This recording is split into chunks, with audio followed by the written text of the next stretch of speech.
Previous classes, we were discussing from chapter 5 onwards about the process of creation, wherein we saw that how Mahavishnu at the beginning, when he had a desire to create,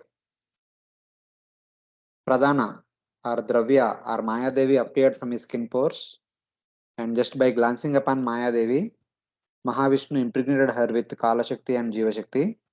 As a result of that, Devi produced the 24 principal elements, and then the 14 devatas of these 24 elements, they prayed to Lord. So, my dear Lord, you have created us along with the elements with a purpose of creating the universes. So, we do not know how to do it and what to do it also. Please empower us with the necessary knowledge, necessary strength, so that we can do the needful. So, that's how they prayed. Then Mahavishnu entered into all the 23 elements as cohesive energy and combined them. From that combination of the 24 elements, there came unlimited Brahmandas, which were nothing but the empty golden shells. Inside it is all empty, and outside there are covering in 7 layers made up of earth, water, fire, air, ether, Ahankara, and Mahatva. 7 layers. And all these Brahmandas were floating on the Kadal ocean for a long time. Then Karanodakshaya Vishnu, expanding himself as Garbhodakshaya Vishnu, entered into each and every universe as its Paramatma. So you see here, here is Karanodakshaya Vishnu, from him appeared all the unlimited Brahmandas which were floating on the Kadal ocean. Then this is our universe, which was empty inside and there is only outer covering. Then he entered into this universe. Of course, he entered into this universe. Inside it is all dark. He wanted to take rest. So with that desire, he created water from his own transcendental body, known as Garbhodaka ocean, that filled the lower half of the universe, and the upper half of the universe is filled with air and ether. Then Garbhodakshaya Vishnu entered deep within the water in order to take rest. He is taking rest deep in the water. And then, when it was the right time for continuing the creation, Garbhodakshaya Vishnu, who was holding all the 24 elements and all the living entities with their karma and svabhava, within his own transcendental abdomen. Then he looked into his abdomen. Garbhodakshaya Vishnu looked into his abdomen. As a result of that, from his transcendental navel, there appeared a beautiful lotus. Initially it appeared like a small bird, and it grew up further. It went to the top of the universe. Then, in order to further the creation, Garbhodakashaya Vishnu expanded himself as Kshirodakshaya Vishnu. Then he entered into that lotus as its Paramatma. Then the first living entity within our universe, that is Lord Brahma, appeared on top of this lotus. Then we also saw that as soon as Brahma appeared, he was inquiring, who am I? Where am I? What is this lotus? From where it came? Such kind of inquiries he made. So he wanted to see what is there around. When he wanted to look around and see, he suddenly manifested 4 heads so that he can see in 4 directions simultaneously. He could not see anything. It is all empty. Then he looked downward. When he looked downward, he saw the lotus coming out of the water, and the water was turbulent, and there is huge wind, and that's all.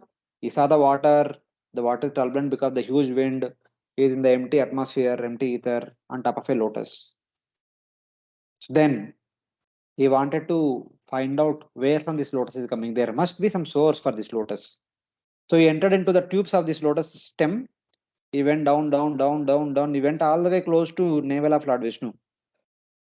But he could not approach Lord Vishnu, neither he could see Lord Vishnu. Then by then, 100 years have passed. 100 years of human time calculations have passed. Then Brahma again came back to the top of the lotus. Then he understood that he need to perform tapasya. So he performed tapasya for another 100 years. As a result of that, he had darshan of Garbhodakshaya Vishnu. This Garbhodakshaya Vishnu is inside the water. He appeared to Brahma as if he is there on the surface of the water, sleeping on the Sheshapanpu. And that beautiful darshan which Brahma had at the beginning of the current day of Brahma, Ajka is described in the remaining part of the chapter, which we did not cover last class. So we will see that today, what kind of beautiful darshan Lord Brahma had, and followed by that darshan, Lord Brahma offer his wonderful prayers unto Lord Garbhodakshaya Vishnu. And we will discuss some of the prayers today, and remaining prayers we will discuss next week. So that will be kind of quick summary of what we discussed till now. So let us move on with the beautiful darshan that our Brahmaji had. So we have seen these verses.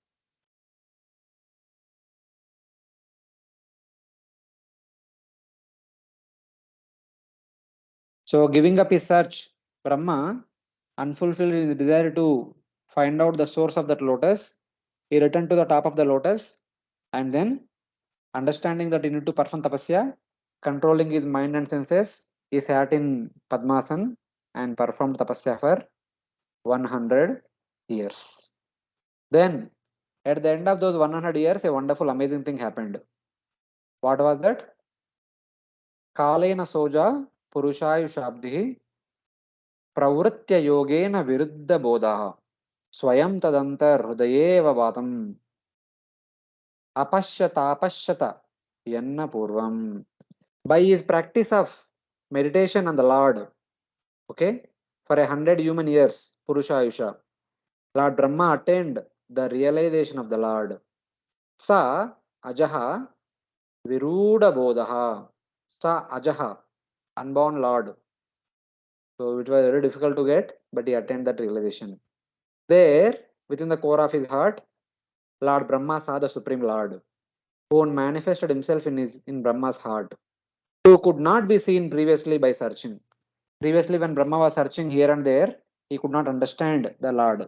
But now, having performed the tapasya for 100 human years, the Supreme Lord appeared within the core of the heart of Lord Brahma. Purushayusha means by 100 years. This should be understood to be time according to the calculations of human life in Kali Yuga when Maitreya was speaking to Vidura. So Maitreya and Vidura were speaking just at the beginning of the Kali Yuga. That time the human lifespan was 100 years, plus or minus. So gradually it is further reducing. It will reduce further and further.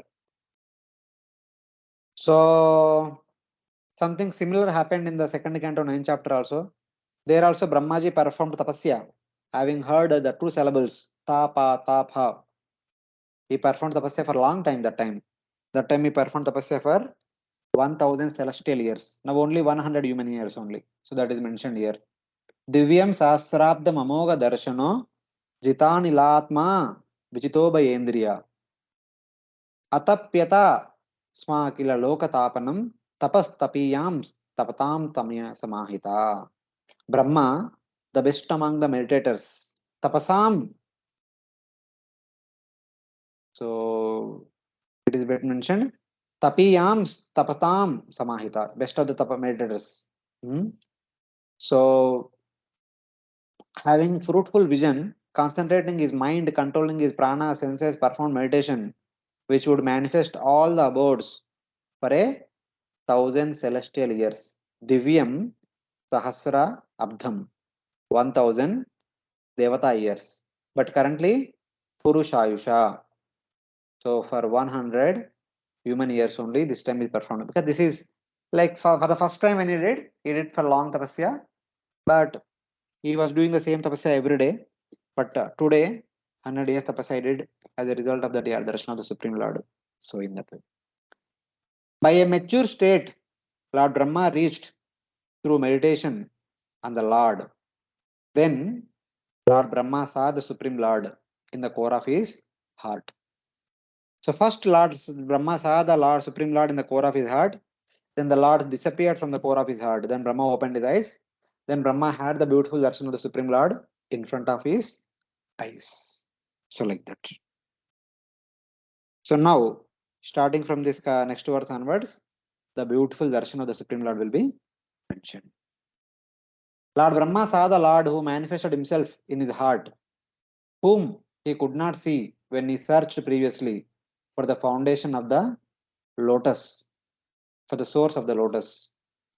Later in Srimad Bhagavatam 394, 9th chapter, 4th verse, Brahma will say that Dhanesmano darshitam tu upasakanam. You have manifested this eternal personal form upon whom your devotees meditate. 9 verses now describe the Lord's beauty. So basically, the Lord will manifest his wonderful form upon unto the devotees who meditate upon Lord's transcendental form. Ye etamam prapadyante tamstaiva bhajamyaham.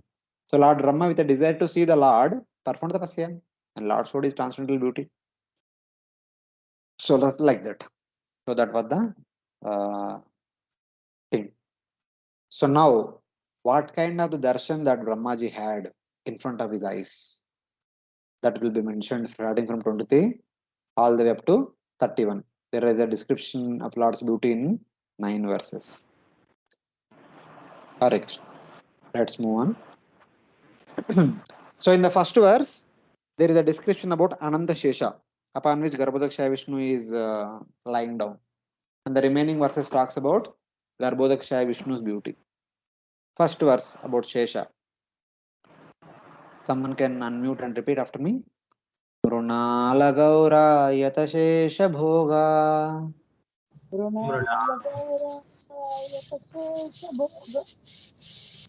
पर्यङ्क एकं पुरुषं शयानम्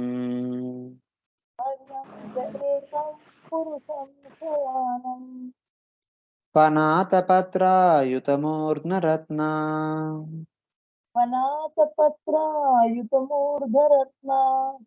द्युभिरतध्वान्तयुगान्ततो ये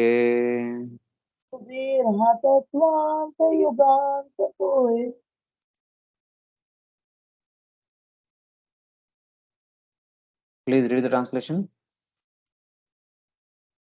He saw the Lord who manifested himself in his heart, whom he could not see when he searched previously for the foundation of his lotus abode.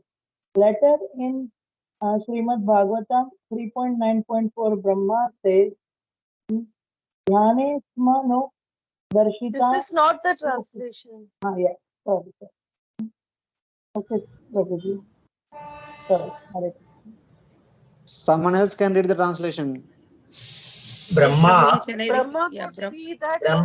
see that on the water. Gigantic lotus-like white bedstead, the body of Sheshanag, on which the personality of Godhead was lying alone.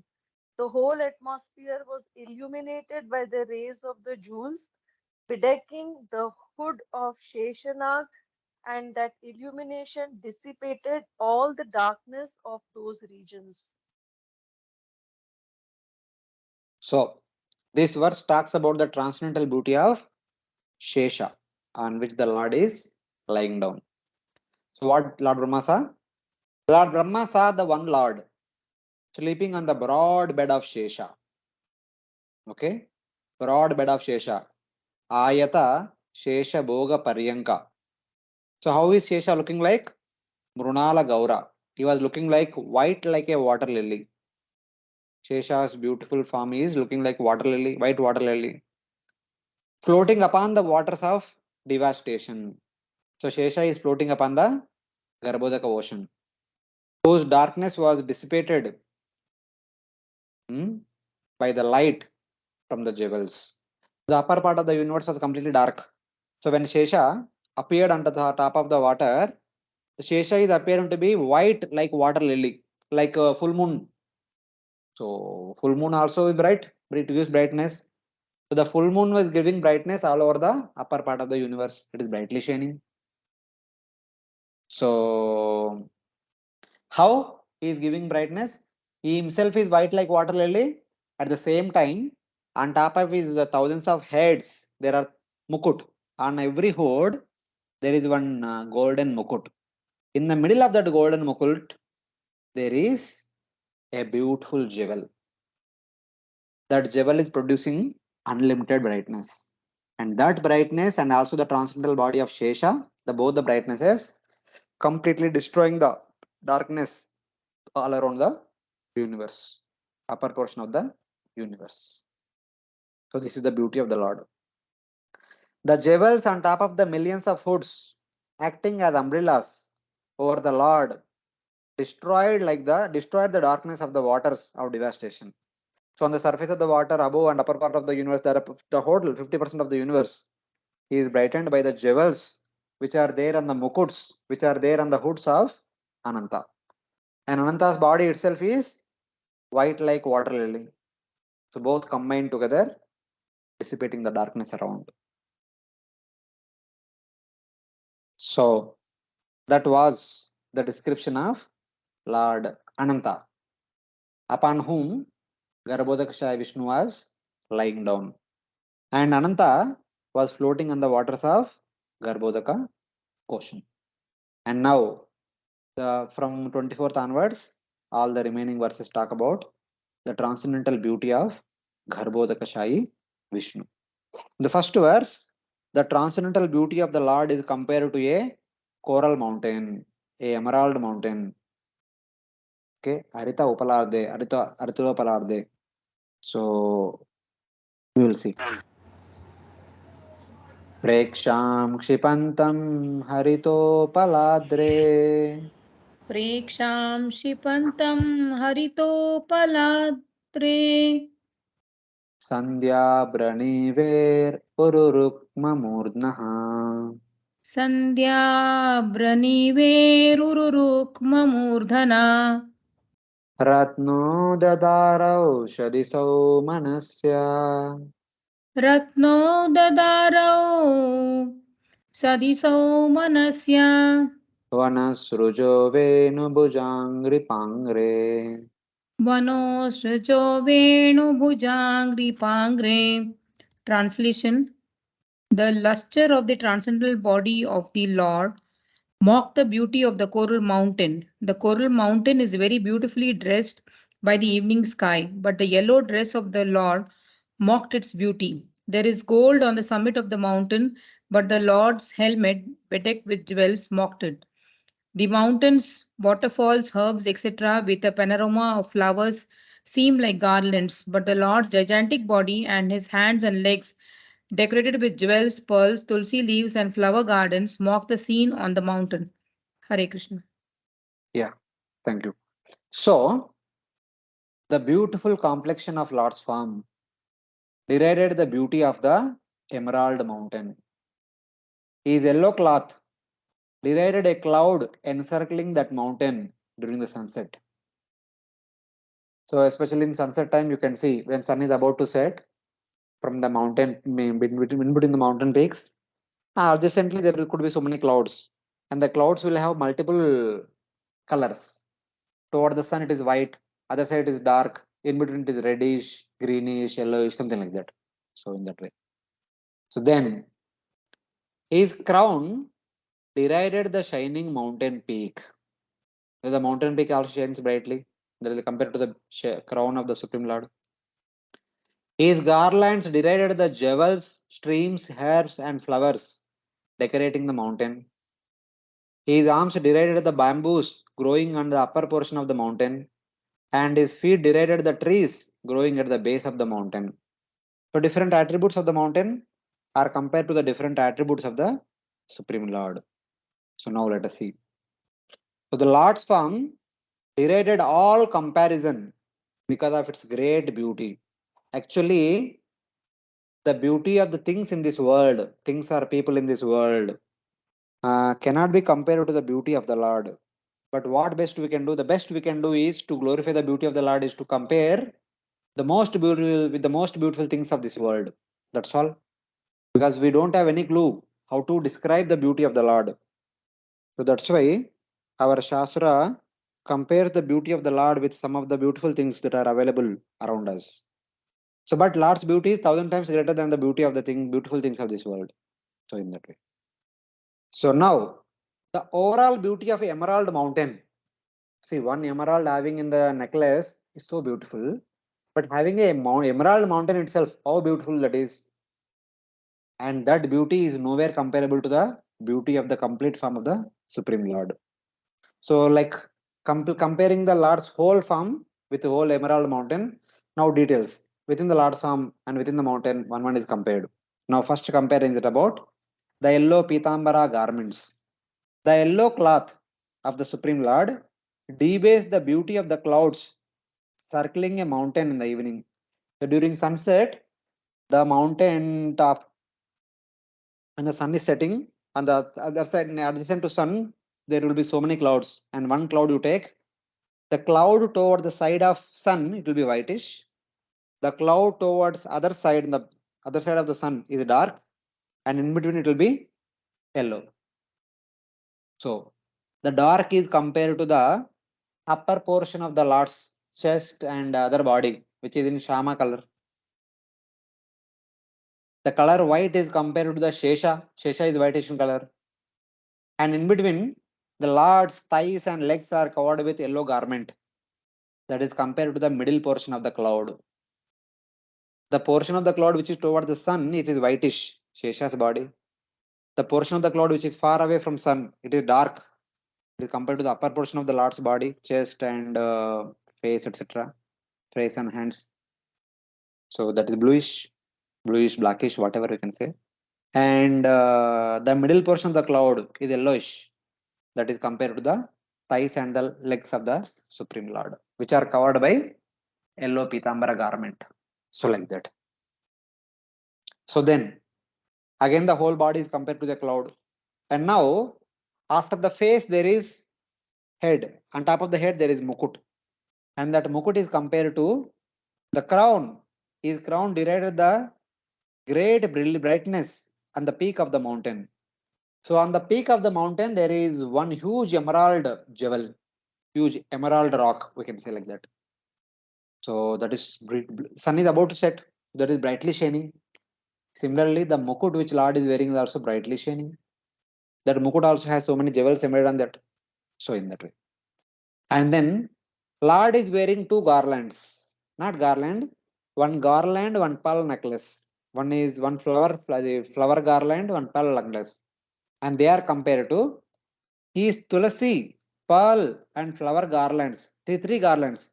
There is one tulasi garland, there is pearl necklace, and flower garland. They derived the garlands composed of jewels, flowers, herbs, and streams on the mountain. See, Tulsi garland. So Tulsi garland is completely greenish, and it is compared to the herbs on the mountain. When there is a mountain, there are a lot of trees, and especially in this mountain, the trees are arranged in a particular shape like a garland. And the beauty of that garland, like plants on the mountain, is nowhere comparable to the Tulsi garland on the neck of the Supreme Lord. And then this garland is, and then what else? And this mountain is also filled with a lot of jewels. So jewels and water streams. So when you see in the rainy season, then there are water streams coming from the top of the mountain from far distant. They appear to be whitish in color. And some jewels are also whitish and reddish, yellowish, greenish, etc. etc. The water streams and the jewels combined together, which are placed at different locations in the mountain, they also appears to be one garland. And this garland is nowhere compared to the pearl necklace, which is there on the neck of the Supreme Lord. And finally, there are so many flower plants on top of this mountain here and there, appears to be like another garland. And the garland made up of the flower plants on the mountain is nowhere comparable to the flower garland worn by the Supreme Lord. So whatever is there in the mountain, they are compared to three garlands. All the greenery to the Tulsi garland, all the jewels and waterfalls compared to the pearl necklace, and all the flower plants are compared to the flower garland. So something like that. And then the Lord's arms or legs are remaining.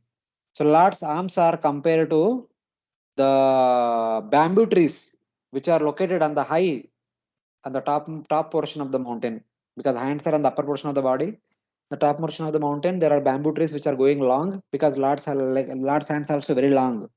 Lord's palms comes to the knees of the Lord. So our palms come to the thighs of our body, but Lord's palms, that figures, they go down below the knees of the Lord. Ajanu lambita bhujo kanakavadato. So like that. So the upper portion of the mountain has bamboos, and the bamboos are very long and very brightly good looking. They are nowhere comparable to Lord's hands. And at the base of the mountain, there are huge trees, big tall trees and all. They are compared to the legs of the Lord, and not tall trees, kadamba trees and etc. So they are now nowhere compared to the legs of the Supreme Lord. So like that. So what are the things are available in the mountain? They are compared to the Supreme Lord in that way. This is how Lord's beauty is compared to the coral mountain or emerald mountain. So all of you are able to follow? Hare Krishna.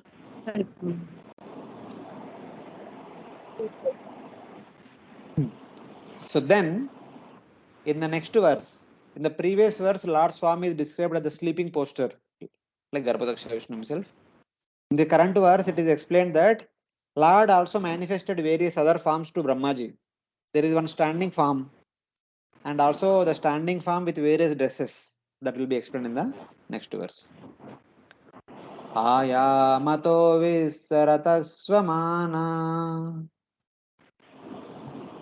आयामतभिस्तरतस्वमाना देहेन लोकात् देहेन लोकत्रयसङ्ग्रहेण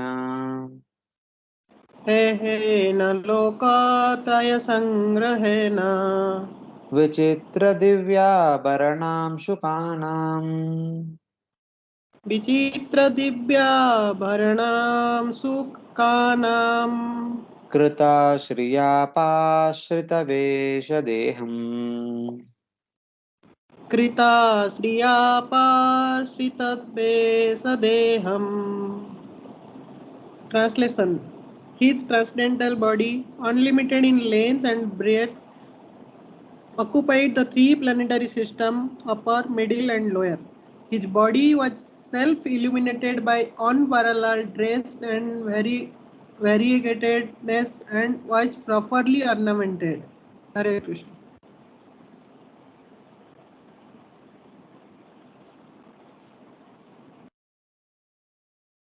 Lord Brahma saw the Lord who manifested any clothing he desired, with a body unlimited in breadth and length, spreading over Sarga, Earth, and lower planetary systems, displaying great beauty with various ornaments and clothing. So now, Lord Brahma had a darshan of the Lord's standing posture, wherein Lord is extending all the way up to the top of the universe. Big farm spreading all over the universe like Trivikrama. Lord, when Lord Vamana became Trivikrama, he occupied the entire universe. So like that. And then Lord also wearing different dresses again and again. Like every day we see different dressing to the deities. So similarly, Lord Brahma is seeing the Lord in different dresses because Lord keep changing dresses so that Brahma can have multiple darshans at one go. So that was the whole idea. So Lord's body was of the dimensions according to his position as God. The other meaning is his body was immeasurable in length and breadth. His body spread over the three worlds. His various astonishing ornaments and clothing created beauty. He had a power of having any clothing he desired. The clothing is keep changing. So like that. So this is another beautiful form, beautiful darshan given to Brahma. So in the sense, Brahma was given the darshan for darshan of 1 month, 30 days, 30 different dresses. So like that. So at one go, he was given multiple darshans to his heart's full content, full happiness. So like that. So then darshan again continues. Pumsham swakamaya vimikta marge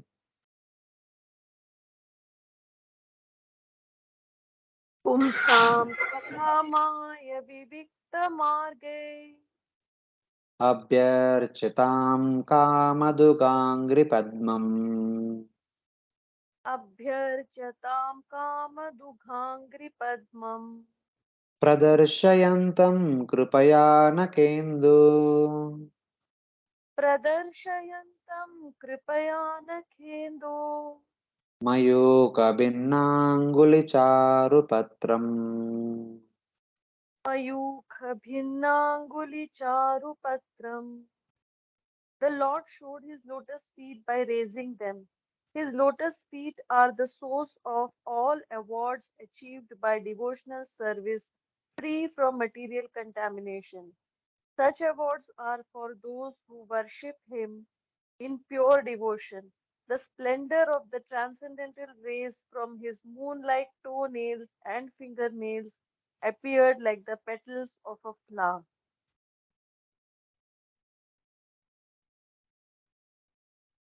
Yes.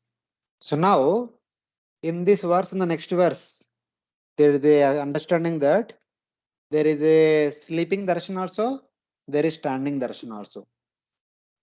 Some acharya say that Lord had given standing darshan. Some acharya explain it as sleeping darshan. So we'll see what it means.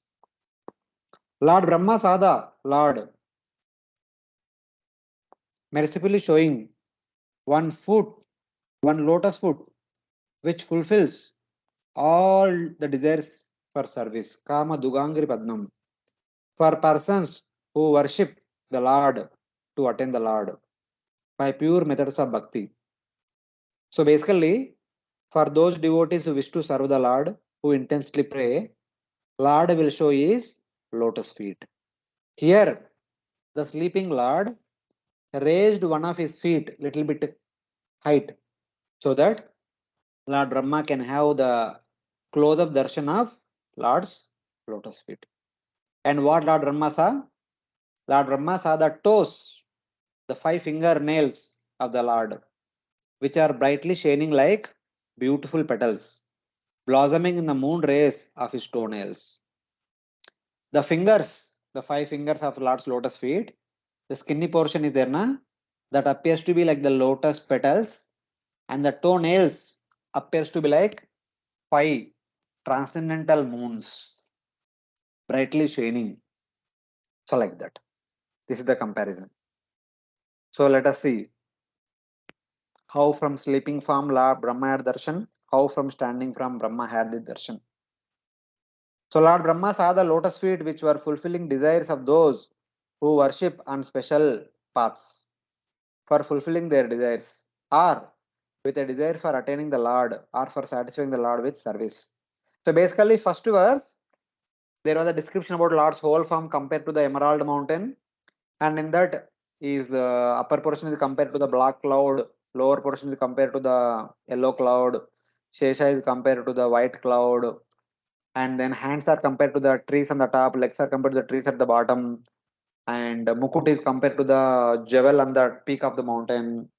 And in the next second verse, it is said that Lord's beautiful form is extending all the way to the entire universe and wearing the dresses, etc. in the standing posture. So now here it is going to be said that so after seeing the whole form, Lord Brahma coming close up to the lotus feet. He wanted to see the form of the lotus feet of the Lord. So in order to give complete darshan of the lotus feet, Lord Vishnu, Garbhodaksha Vishnu raised his feet. He was sleeping in horizontally, and one feet is just slightly raised. What Brahma saw is 5 lotus fingers. The skin portion is all like the lotus petals, and the nails, the T nails, he saw them like moons. And what is the specialty of this lotus feet?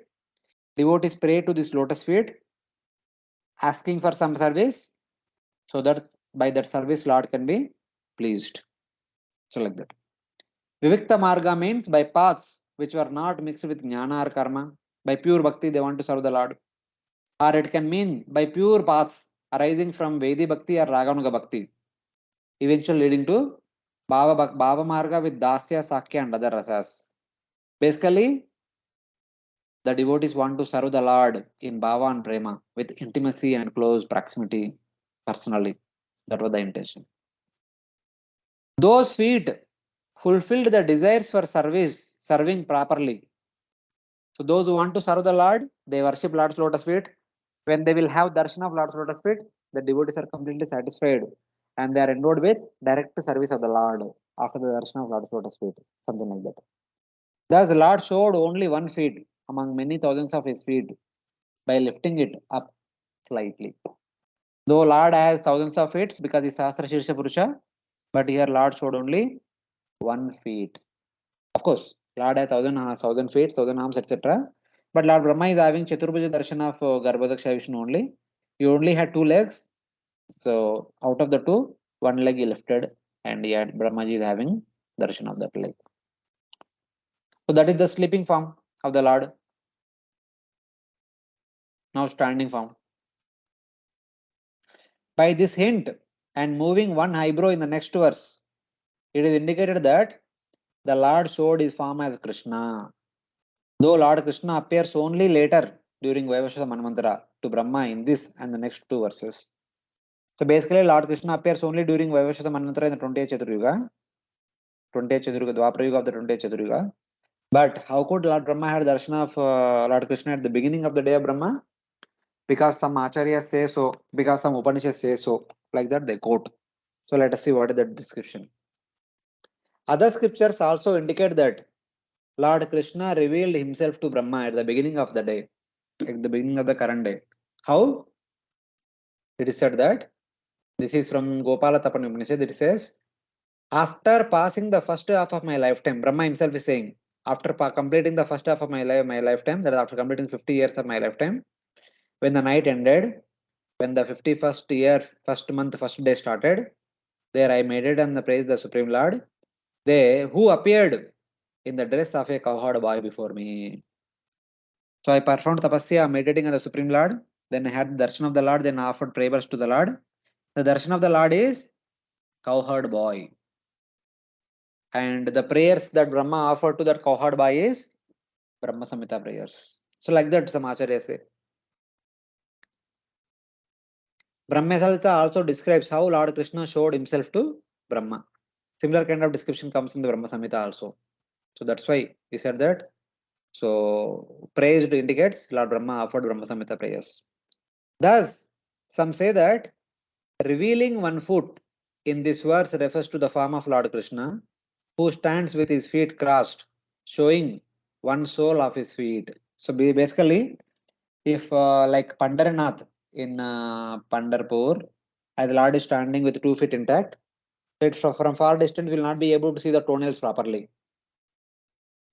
We may see the skin portion of the fingers, but toenails we cannot see. But in Lord Krishna's posture in our temple and other ISKCON temples and all, so 1 feet goes behind and it is like the whole feet is shown to the devotees. So devotees clearly can see the 5 toenails properly. And also some portion of the soles of the Lord's feet from on the side, from the right hand side, we can also see. So a little bit more darshan of the lotus feet.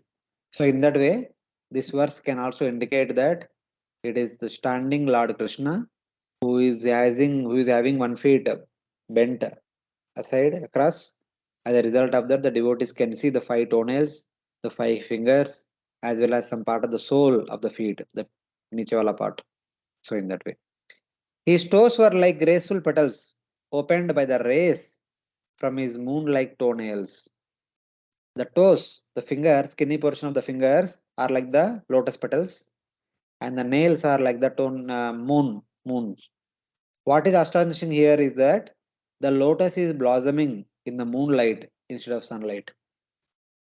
So this lotus is compared to the night lotus, which is blooming under moonlight, because the toenails are compared to the 5 moons. So like that. So in the previous verse and this verse, in this verse it is said that the Lord's eyes are constantly wandering to left and right, like Lord Krishna always glances on the side only. Lord Krishna does not glance at gopis directly in the front. He is from side, he looks at them. So something like that. So in this verse it is said with sidelong glances he is looking at Brahma. Mukena lokarti harasmitena मुखेन लोकार्तिहरस्मितेन परिस्फुरत्कुण्डलमण्डितेन परिस्फुरतकुण्डलमण्डितेन सोनायितेनादरबिम्बभासा शोणायितेन धरबिम्बभासा प्रत्यर्ह्ययन्तं सुनसेन सुब्रुवा Subba प्रत्यर्हयन्तं सुनसेन Suswa. Translation: He also acknowledged the service of the devotees and vanquished their distress by his beautiful smile. The reflection of his face, decorated with earrings, was so pleasing because it dazzled with the rays from his lips and the beauty of his nose and eyebrows. Hare Krishna. The Hare Lord Krishna, Prabhu. respected his 1 second, Prabhuji. Okay. So let us discuss this verse, then we'll take questions. No problem. Just 1 minute. Sure. Yeah. The Lord respected his servants by a slightly smiling face, to destroy the devotee suffering due to separation. Ornamented with bright earrings, red lips, graceful nose, and with the movements of one attractive eyebrow. So here it said that the beautiful face of the Lord's transcendental form is described. The Lord returns the devotees' worship by worshipping them through showing his beautiful face. When devotees undergo great hardships in order to please the Lord reciprocates accordingly by showing his most beautiful, smiling, transcendental face. He repaid the debt of the devotee's service by this. By what? His beautiful face. By showing his beautiful face. Since the devotees do not accept any material gifts, even the liberation, mukti. The devotees do not want bhukti or mukti. So there is nothing the devotees are asking for. So Lord can't give anything material. So Lord gives the darshan of his transcendental happy face. His smile destroys the suffering of the devotees and also the suffering out of longing to see the Lord. So the devotees might go through the sufferings because of the dualities of this world, and devotees also go through suffering because they are not able to see the Lord. Because when the devotee comes to Bhava platform, there is a constant eagerness to see the Lord directly face to face, without which they can't live anymore. Especially in the Prema platform, they continuously cry because they were not having the darshan of the Supreme Lord. Till the time they have darshan of the Supreme Lord, they think that their existence is meaningless, useless. Then by showing the darshan to the such devotees, Lord removes their pain of suffering, pain in separation. So like that. This indicates a confidential emotion of Lord Krishna. Those who receive such worship by the Lord are actually special devotees. So thus, it is also said that what kind of face Lord shows? So Lord face has bright earrings, red lips, graceful nose, and the movements of one attractive eyebrow. The eyebrow is attractively moving, so which attracts the devotee's heart. So like that, this is the beauty of the Supreme Lord. So this movement of eyebrows and such kind of a red lips and all also indicated to Lord Krishna. Every Kartika month we recite Damodashtakam. So there the lips are compared to Lord's lips are red like Bimba fruit. So something like that. So like that, Bimba Adara. So in that way, it is also indicating Lord Krishna. So like that. So yes, Hare Krishna. Someone was asking something. Um, Prabhu, in the previous verse, the explanation you were talking about Krishna's Chaturvud, how different or similar it is to the Lord standing in Pandharpur. Your voice was cracking at that time. So if you can please repeat that portion, Prabhu. And I did not understand your question. Can you repeat? What is your question? Prabhu, you were speaking about how when Lord Krishna stands in the Chaturbhuj form, No. The sleeping one was Chaturbhuj Garbhodakshaya Vishnu. Here, the Samachara said that when he is standing, the standing form they attributed to Krishna's form. Krishna only had two hands, not 4 hands. Correct. Okay. Hmm. Okay. Hmm. So the one we see at Radha Gopinath temple is the same. I mean, he's standing in the same manner even in Pandharpur, right? It's the same. No. I think Pandharpur, the both feet are like Lakshminarayan temple. Narayana is there, no, like that. Both feet are properly situated, not Okay. cross-legged. Okay. Any, I mean, any reason behind that, Prabhu? Or? No, Lord Krishna always stands like this only. And Lord Vishnu always stands like that only in the plain standing, normal standing, like standard is attention, like that. In school prayers we stand like that. Okay. Okay. Mm. Thank you. Yeah. Anyone knows why Lord Krishna stands like this? Any Shastric reference?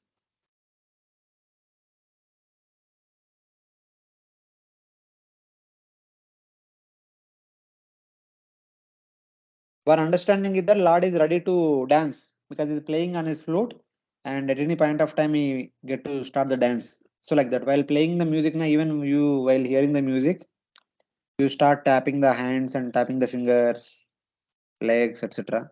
So like that, when Lord is playing the flute, he is getting into the mode of dance. That's why he is in a standing pose, in a dancing posture. This is my understanding. Hare Krishna Prabhuji. Ah, But he is in Tribhanga only, no? Form is Tribhanga, no? Of Lord. that who? Lord Krishna in Tribhanga. And Ah. this standing on 2 leg is Lord Vithala. Ah. I am confused about standing like Tribhanga and then on 2 feet. See, forget it. So I'll start my video and show you. Okay. So if the person like Lord Vishnu is 2 feet are like this. So when you see from the front, you can't see the toenails. But when Lord Krishna, one of his feet from behind, it is like this. So Yes. you can see the toenails properly. The 5 toenails of this feet you can see properly, and this feet toenails you can't see. You can see the skin portion of the fingers. The toes you can see. The nails you can't see in this feet. When feet is like this. But when feet is like this, you can see the toenails. So this is Lord Krishna's form. So Lord Vishnu's form will be, if he is standing, is like this. But when Lord Vishnu is sleeping, his feet are like this. So in order to show darshan to properly to Brahma, he slightly raised 1 feet. When it raises, it becomes like this. When it is sleeping like this, it is like this. When it's properly, but when it raises slowly, it becomes like this, so that Brahma can see the skin portion as well as the toenails also. So that is the understanding. Okay, Prabhuji, thank you. Hare Krishna, Prabhuji. Hare Krishna. Prabhuji, in the second canto, the Lord showed him the Brahmaji the darshan of Vaikuntha and showed his own beautiful darshan, and now he's showing this darshan. So where, I mean, I don't understand कि मतलब second canto में जो दर्शन था और ये दर्शन है वो अलग अलग है. नहीं अलग अलग नहीं. In second canto, Lord revealed the complete darshan of entire Vaikuntha, and also Lord manifested that Vaikuntha just above Satyaloka, so that he can continuously accept Brahma's service. So the Vaikuntha Lord displayed, Lord Narayana displayed to Brahmaji, he manifested there just above Satyaloka. It is remaining there only. So here, Garbhodakshaya Vishnu himself, as he is giving darshan. Okay. There, Garbhodakshaya Vishnu appeared like the standing Narayana, the Lord of Vaikuntha. Okay, yeah. Here, Garbhodakshaya Vishnu himself, he came out of the water and showing his darshan as he is. So like that. Got it, Prabhuji. Thank you. Other devotees, do you have any questions? No, Prabhuji. Okay. Why there are only 21 devotees? What about other devotees? Where are they? Are the devotees they have discontinuing the course, or they are on travel somewhere, etc. No, Prabhuji, my friend Bhakti Gopi Mataji is in traveling, so she could not attend. Okay, one devotee. Then what about the other devotees? So even last week also, last week also, about 23 devotees were only there. Nowadays, very few devotees are attending our classes. Or the devotees are not able to follow our classes, or they have other engagements. If something we need to do something from our side, we are happy to do it. No, Prabhuji, we are following your classes. No problem. Yeah, following is not the reason, Prabhuji. Following, you're But explaining still, very well. Prabhuji, maybe because of this Purushottam Mass is there, so weekend they are traveling to some Tirtha Kshetra and going, that may be the reason because of Purushottam Mass. Okay. Because And maybe it's a long weekend, so they may have gone for some Dham Yatra because 15th August and it's a long weekend. yes. Also there. So, but anyway, that if that is also fine. I mean, frequent travel, I mean, once in a while traveling is okay. But if really devotees are discontinuing, that will not be a good sign. We are not actually, we are very grateful to you for this class. Please don't think otherwise. Because of Purushottam Mass, many of the people they are on weekend, they are going to some small trip, Saturday, Sunday. Okay, no problem. Thank you. So we'll continue with the next verse. Kadamba Kinjal Kapi Sangha Vasasa कदम्बकिञ्जल्कपितङ्गवाससा Swalankritam me kalaya nitambe वलङ्कृतं may कलया नितम्बे Harena chanantadane vasta Arena चानन्तदनेन वत्सा श्रीवस्तवक्षास्थलवल्लभेन श्रीवत्सवक्षास्थलवल्लभेन. Translation. Oh, my dear Vidura, the Lord's waist was covered with yellow cloth resembling the saffron dust of the Kadamba flower, and it was encircled by a well-decorated belt. His chest was decorated with the Srivatsa marking and a necklace of unlimited value. So here Brahma darshan is described as the Lord wore the cloth. The Lord wore a cloth, the color of golden kadamba pollen. This is the cloth. The color of golden kadamba pollen. Around his waist and also a belt. Lord is wearing a beautiful belt around his waist. On his chest marked with the Srivasta mark. So Lord's chest is marked with Srivasta mark. And also there is a necklace of unlimited value. There is a Kaustuba necklace. These are all so many wonderful things Lord is having. Yellow garments, go nice belt, nice garland, nice garment with Kaustuba jewel and Srivasta mark on his chest. He had a necklace dear to the place on his chest, having the Srivasta mark, etc. Because of his fame, perfumed the whole universe. The Lord is compared to a sandalwood tree. Now, since Lord is so famous, his fame is spread all over the universe, just like the fragrance of a Kadamba tree spreads, not Kadamba, fragrance of a what is this? Sandalwood tree is compared to a sandalwood tree. So it is like that. This verse and one more verse. One is compared to sandalwood tree. Other one is compared to a mountain filled with sandalwood trees, like the Malaya mountain. So because they are filled with lot of fragrance. So in that way.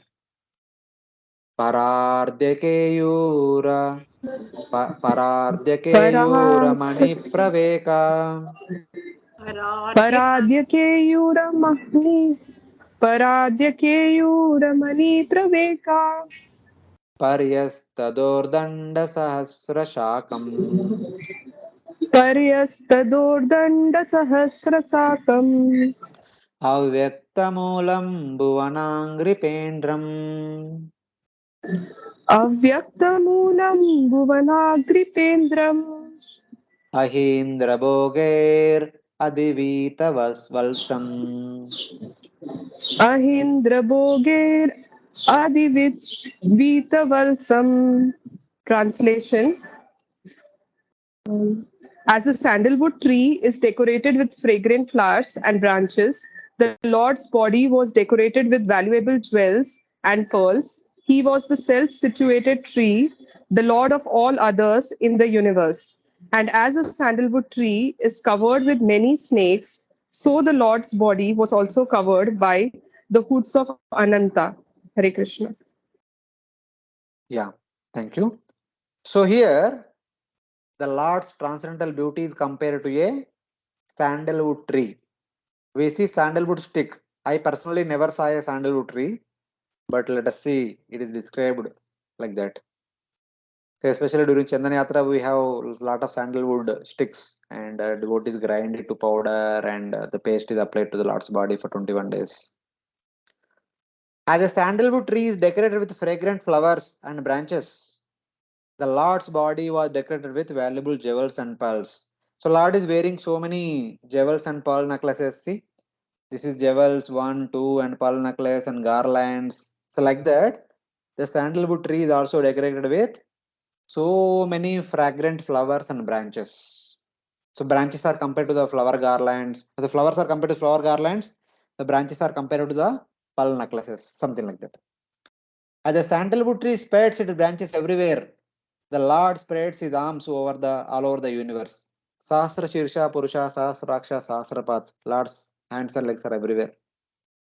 As the tree's root cannot be seen, the Lord's origin cannot be understood. Avyakta Moolam.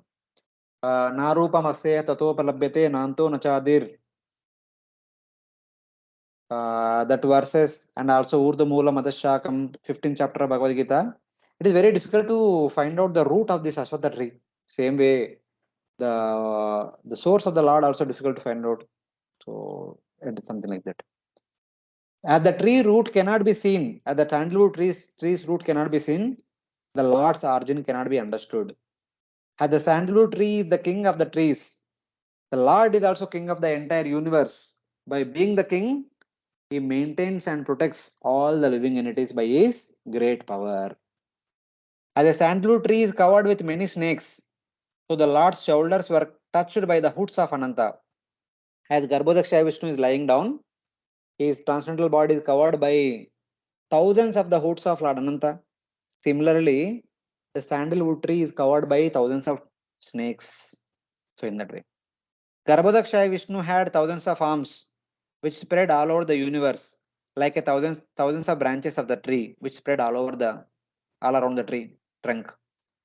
His source cannot be traced out, since he is beginningless, just as sandalwood tree's root cannot be traced out. By 1 foot, he protects the whole world and has great power. Basically, it indicates that just like Ananta is the king of all snakes. So Lord Garbhodakshaya Vishnu, he as expanding as Kshirodakshaya Vishnu maintain the entire universe. This refers to his control over the Ekapad Vibhuti, the entire material creation, the extent of the material world. He is the protector and maintainer of the entire material creation. In terms of the trees, the sandalwood tree is the king of the trees in the world. The Lord. So similarly, the Lord is the king of the entire world and maintain the entire world. And finally, the Lord has his shoulders touched by the hoods or limbs of Anantashesha. Shruti says, Shatavalso Viroha. O tree with 100 branches, grow. Something like that. The tree is Ashwatha tree. Please grow like that. The sandalwood tree branches are surrounded by many snakes. You see in this image, so many snakes. I don't know this many snakes will be there or not, but this is some picture. Somebody took it. So looks like that there could be a possibility of this many snakes being there in the sandalwood tree. So like that, Lord Garbhodaksha Vishnu is covered by thousands of foots of Lord Ananta. Somewhat like this.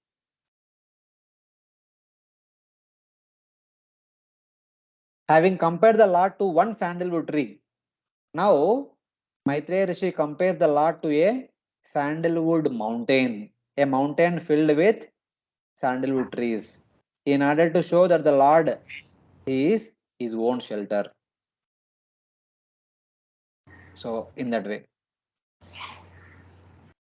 just by having sandalwood trees on top of a mountain, the mountain is called as sandalwood mountain. Similarly, the Lord is identified himself. He has no one else to identify with. For us, if somebody want to speak about us, they'll say that, okay, he so and so is the son of so and so parents. He's a person from so and so school, college. He's person from so and so office or employment company, and he's a for devotees. They would say that is for this person from so and so city, so and so temple, like that. We are identified with something or some person. But our Lord, he has his own identification. He has no need to identify with somebody else. Just like a mountain gets identified with the chandan tree, something like that. So let us see. Chara charauko Bhagavan Mahindram चराचरौ भगवान् महीन्द्रम् Ahindra Shalilopagudam अहीन्द्रबन्धुं सलिलोपकूदम् Kirita Sahasrairanyashringam किरीटसाहस्रहिरण्यशृङ्गम् Avirbhavat Kaustubaratnagarbham आविर्भवत्कौस्तुभरत्नगर्भम्. Translation: like a great mountain, the Lord stands as the abode for all moving and non-moving living entities. He is the friend of the snakes because Lord Ananta is his friend. As a mountain has thousands of golden peaks, so the Lord was seen with the thousands of golden helmeted hoods of Anantanaga. And as a mountain is sometimes filled with jewels, as also his transcendental body was fully decorated with valuable jewels. As a mountain is sometimes submerged in the ocean of water, so the Lord is sometimes submerged in the water of devastation. Yeah. Brahma saw the Lord had the friend of Ananta, just as Malaya mountain shelters the king of snakes, Vasuki. Because there are so many sandalwood trees on the Malaya mountain, obviously there are so many snakes. Obviously there will be the king of snakes, Vasuki. He was embraced by the Garbhodaka ocean, just as that mountain is covered with streams. And so basically, Garbhodaksha Vishnu appears to be embraced by the Garbhodaka ocean because he was floating on the Garbhodaka ocean. Similarly, the Malaya mountain is covered with so many water streams, especially in the rainy season. We can see so many water streams around us. And he wore crowns like 1,000 mountain pinnacles of gold. Ananta is wearing thousands of mukuts. Similarly, the mountain is wearing thousands of shikaras are there. Every shikara appears to be brightly shining. Holding on his farm the Kaustuba gem, just as the Malaya mountain has one shining peak and contains mines full of jewels. So in the Malaya mountain, on one peak, a special peak which contains a special jewel, like that, Lord Vishnu contains Kaustuba jewel on his transcendental form. So like that. The Lord is the Malaya mountain, the shelter of moving and non-moving entities. He is the friend of the king of snakes, Ananta. Just as the mountain, the Malaya mountain, is the friend of the king of snakes, Vasuki. He is embraced by water, the Garbhodaka Sagara, Garbhodaka ocean or the milk ocean. Just as the Malaya mountain is decorated with so many water streams. Garbhodakshaya Vishnu has thousands of golden pinnacles. So he has thousands of golden pinnacles with the thousands of crowns. Malaya mountain is famous for its one golden pinnacle. Han his farm is the Kaustuba jewel, just as Malaya mountain has many jewel mines. So like that, some comparison. What mountain has, they are compared to different things in the transcendental form of the Supreme Lord. And the last verse of Lord's beauty is mentioned as Nivitamamanya Madhuratashriya Mimitama Nivedamananya Shriya Swakirtimaya Vanamalaya Harim Swakirtimaya Vanamalaya Harim Suryenduvayagniyagamam Tridamabhi Suryenduvayagni Agamam Tridamapi Parikramat Pradanikai Durasadam Parikramat Pradhanikair Durasadam. Translation. Lord Brahma, thus looking upon the Lord in the shape of the mountain, concluded that he was Hari, the personality of Godhead. He saw that the garland of flowers on his chest glorified him with Vedic wisdom in sweet songs and looked very beautiful. He was protected by the Sudarsana wheel for fighting, and even the sun, moon, air, fire, etc. could not have access to him. So Lord Brahma saw the Supreme Lord, endowed with a garland made up of his own glory, who was surrounded by the Vedas, shining his glories like the bees, and who was not understood by the devatas of the sun, moon, Vayu, and Agni. He was hard to reach because he was surrounded by his associates and weapons, all made of eternity, knowledge, and bliss. Now, Lord's associates are discussed. So there was a question in the chat box. Some devotees are asking question whether the Lord Garbhodakshaya Vishnu or Karnakshaya Vishnu is alone. So no, he won't be alone. He is always surrounded by his eternal associates. Ananta is there, Mother Lakshmi is there, many other concepts will be there, and the Veda personifieds are there, as this is indicated in this verse. So like that. Having described a mountain, he now shows that that this is the Lord. Nivita means endowed with. He cannot be understood by the devatas such as the sun, moon, Vayu, and Agni. So the personality here, Garbhodakshaya Vishnu, cannot be understood easily even by the devatas. He will be revealed and understood only by strong worship, not that easily. He is hard to attain. Okay.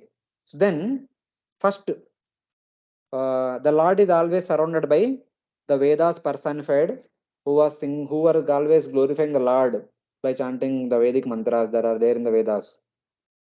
So then, what else? Even for devotees, the like devatas, difficult to approach the Supreme Lord by their meager practice of bhakti. But those who practice serious bhakti can only approach the Lord and understand the Supreme Lord completely, get the realization of Supreme Lord, etc.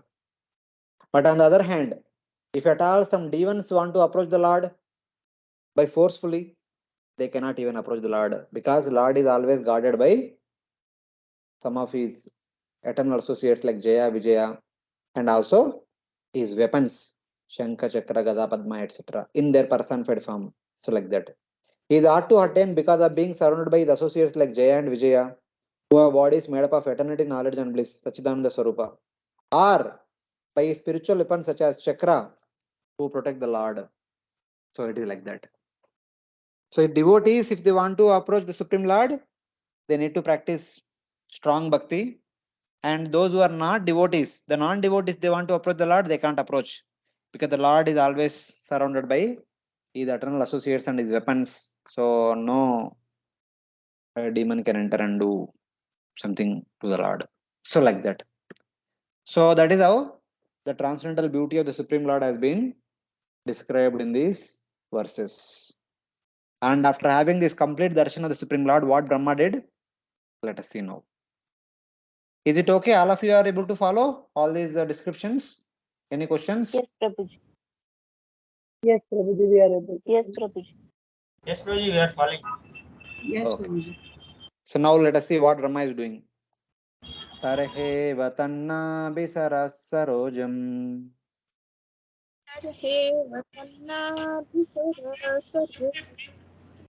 atmanamamba swasanam viyaksha आत्मानम् अम्भ श्वसनं वियच्च ददर्श देवो जगतो विधाता ददर्श देवो जगतो विधाता नाता परं लोकविसर्गदृष्टिः नाता परं लोकविसर्गदृष्टिः. Translation. When Lord Brahma, the maker of the universal destination, thus saw the Lord, he simultaneously glanced over creation. Lord Brahma saw the lake in Lord Vishnu's navel and the lotus flower, as well as the devastating water, the drying air, and the sky. All became visible to him. Hare Krishna. So desiring to create the variety in the universe as it was before in the previous day. So in the beginning, when Brahma appeared, he vaguely had an idea that okay, yesterday there were 14 planetary systems and there were unlimited living entities, and he was looking for them. When he did not find, he was not understanding how to do it, how to bring them back. So with that intention, he was praying unto the Supreme Lord. So by the way, at darshan of the Lord, now the desire is still there. While looking at that beautiful form of the Lord, he is meditating on that desire. How to do that? Yesterday it was like this, so how to do that? So then, in that context, these two verses are spoken. Desiring to create the variety in the universe, variety in the sense, the 14 lokas and the different variety of living entities. Brahma saw nothing except the lotus coming from the water in Lord Vishnu's navel, himself situated on the top of the lotus, and the three elements, water, that is the Garbhodaka ocean, in the lower half of the universe, and air as ether in the upper half of the universe. So Brahma is only seeing the five things. A lotus coming from the water, and himself on the top of the lotus, and the Garbhodaka ocean, that is water, and air and ether, and is also having the darshan of the Supreme Lord. He saw the lotus in Lord Vishnu's navel, himself in that lotus, and three elements, water, air, and ether, all around him. He did not see anything else, such as ether or fire, such as earth or fire. Earth and fire did not see. He had a desire to create variety in the entire world. So then, how did he proceed further? Matlab, with what desire he began to perform austerities as a result of that he had darshan, the desire again coming from in front of him. Till now he was experiencing the bliss of the darshan, having darshan. Now the desire to do some service to Supreme Lord, that is coming forward in his heart. Sakamabijam rajasoparaktaha रजसोपरक्ता praja sisrukshan iyadeva drishtva प्रजा सुशिक्ष्णन् इयदेव दृष्ट्वा astau dvisargabhimukastamidiyam अस्तौ विसर्गाभिमुखस्तम् इदीयम् avyaktavartmani abhiveshitatma अव्यक्तवर्त्मनि अभिवेष्टितात्मा. Translation. Lord Brahma, thus being surcharged with the mode of passion, became inclined to create, and after seeing the five causes of creation indicated by the personality of Godhead, he began to offer his respectful prayers on the path of the creative mentality. Yeah.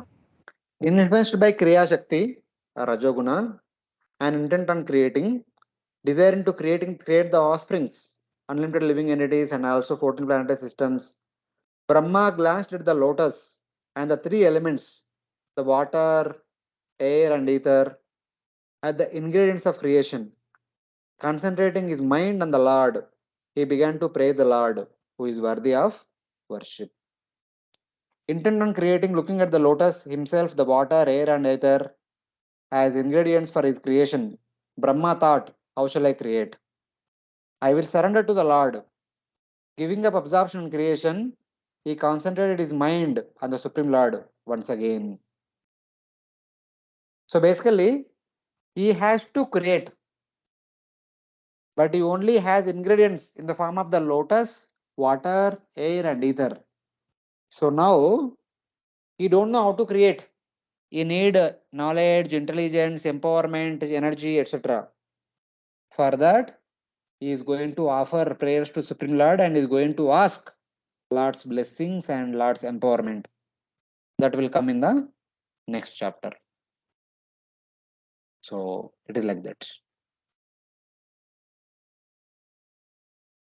So the prayers offered by Lord Brahma will be discussed in chapter 19, and Lord also blesses Brahma and empowers him also in the chapter 99. And in chapter 10, Lord Brahma continues his creation. So whatever he wanted to do, he will do in chapter 10. So in the 9th chapter, after praising Garbhodakshaya Vishnu, the soul of the universe, Brahma gains power to create the universe by the Lord's mercy. So like that. So it is a big chapter. Up to 26 verses are prayers. 1 to 21 are completely prayers. 20 to 26, Lord Brahma asks for empowerment, energy, and knowledge from Lord Vishnu. And then Lord Vishnu replies in the remaining part of the entire chapter. So, in that way. Sri Brahmo Vacha. Shri Brahma Jnatosi medya suchirannanu deha bhajam. Jnatosi medya suchirannanu bhajam. न ज्ञायते भगवतो गतिरित्यवद्यम्. ज्ञायते भगवतो गीतरीत्यवद्यम्. नान्यत्वदस्ति भगवन् अपि तन्न शुद्धम्. नान्यत्वस्ति भगवान् अपि न तन्न शुद्धम्. माया गुणव्यतिकराद्यदुरुर्विभासि. माया गुणव्यतितिरादुरुर्विभासे. Translation. Lord Brahma said, O my Lord, today after many years of penance, I have come to know about you. Oh, how unfortunate the embodied living entities are that they are unable to know your personality. My Lord, you are the only knowledgeable, knowable object because there is nothing supreme beyond you. If there is anything supposedly superior to you, it is not the absolute. You exist as supreme by exhibiting the creative energy of matter. Hare Krishna. Yeah. See, kindly understand one thing here. Though we may read from scripture every day, we may hear, we may read about the Lord's form, we may see the deity also in the temple. We have some kind of vague understanding of Lord's transcendental form. But when the Lord comes in front of one, then one will have the complete understanding of what Lord's form is all about. One will have realization of Lord's form when Lord comes in front of a devotee. The same thing happened to Lord Brahma now. Lord Brahma says that Jnatosi medya suchiram nanu. Somehow or other, by some good fortune, today I have your darshan. As a result of that, I have complete understanding of your personality. But on the other side, Dehabhajam na jayate bhagavato. Other living entities who are endowed with their material bodies, they don't know about you because they have not seen you. Unless until we see the Lord personally, our understanding about the Lord is not complete. Till then, it remains superficial, theoretical only. So, like that. Today, I have understood you after meditating for a long time, Suchiran. Persons with material bodies are worthless since they do not know the truth about you, my dear Lord. There is nothing to compare with you, O Lord. Everything else is impure in this world, but appears great because it is a transformation of the three gunas of your Maya Shakti only, not somebody else's Maya Shakti. Since this world is a transformation of your Maya Shakti, this world also appears to be very beautiful. But none of those beautiful things can be compared to your beauty, your transcendental beauty, my Lord. We may theoretically hear again and again, but unless until we see you, we can't understand you. Like that, Lord Brahma said that today I have understood you. Today I have understood you because I have seen your personal form directly. So like that. This verse shows that after attaining mercy, one can meet the Lord and know about the Lord completely. Otherwise not. Today, you are known by me after meditating on you for a long time, for 100 human years. I was thinking that I will meditate on the form I had understood through previous meditation because I had never meditated on such a beautiful form before. My pretense of knowledge was useless. So Brahmaji is saying that. So Brahmaji was trying to meditate upon some form of the Lord according to his contemplation, but that form is insignificant in comparison to the actual form of the Lord. So like that Brahmaji is saying.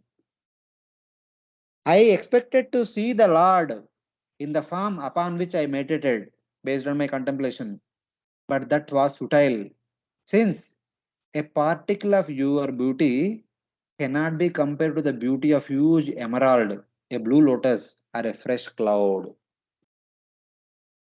See, one particle of your beauty cannot be compared to the beauty of a huge emerald, or a blue lotus garden, or a fresh, newly monsoon cloud. All these things are nowhere comparable to your transcendental, a speck of your transcendental beauty. Then what to speak of your complete beauty? But even meditating on the form I knew, you became visible in this beautiful form. The greatness of your mercy cannot be expressed in words. I was sitting on Padmasana and trying to meditate upon your transcendental form. I was meditating on a form which I contemplated, but your causeless mercy is uncomparable that you personally appeared in front of me. That is your glory in that way. One who personally experiences your sweetness laments for others. Those devotees who, after experiencing Lord's sweetness by having personal darshan, they actually lament for others who trying to enjoy the glittering beauty of this world. That's what Lord Brahma will say in the future verses. So that is what is mentioned here. Those who have material bodies are full of fault. They do not know the true nature of the Supreme Lord. They do not experience the Lord's sweetness and Lord's beauty. The materially embodied living entities are really unfortunate because they don't know the true nature of the Supreme Lord.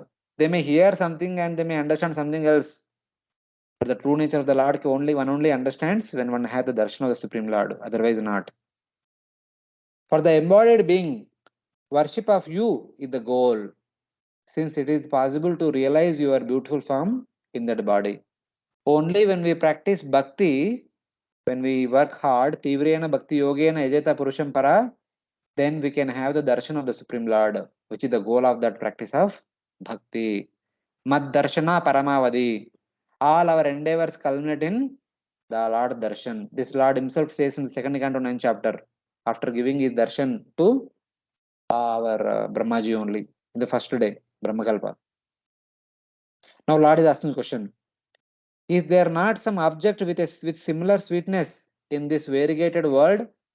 Since you are saying that without realizing the Lord, life is waste of time? Is there something wonderful in this world attaining which one can feel I am successful? Then Brahmaji says, there is nothing other than you that is worthy object of knowledge. There is nothing like you in this world which is supposed to be known. There is nothing other than Bhagavan at all.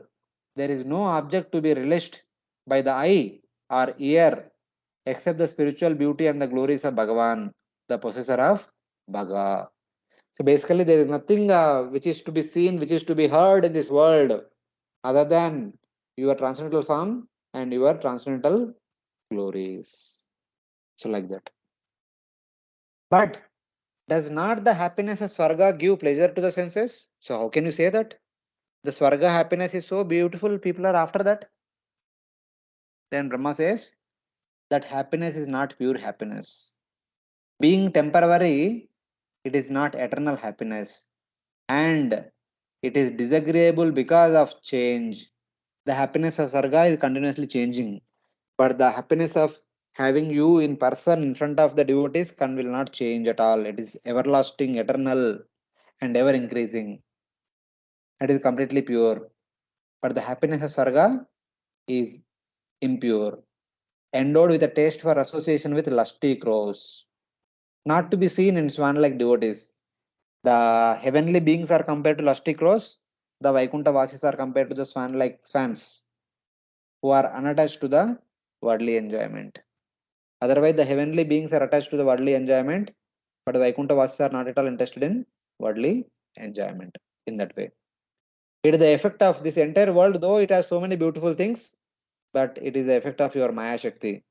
It is not different, though Maya Shakti is not different from you. Because of the transformation of the gunas of Maya, it appears great, ruling over Swarga and other places. Because this world is transformation of your own Maya, this world also appears to be great. So people develop a desire to rule over Swarga and other places because it appears to be great, but not for pure devotees. Pure devotees are not interested in this world. So like that. So there are different points with which Brahmaji is indicating that unless until one sees the Lord, one's understanding of the Lord is not complete. So like that.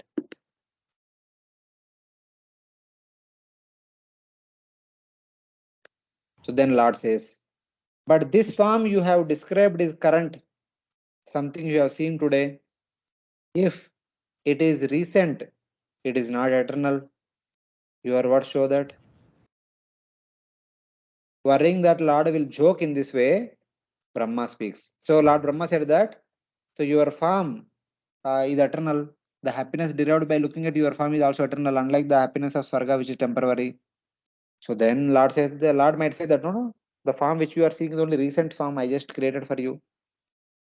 And I am temporary, like that Lord may say. In order to counter that kind of wrong objections, Brahma says now, second verse.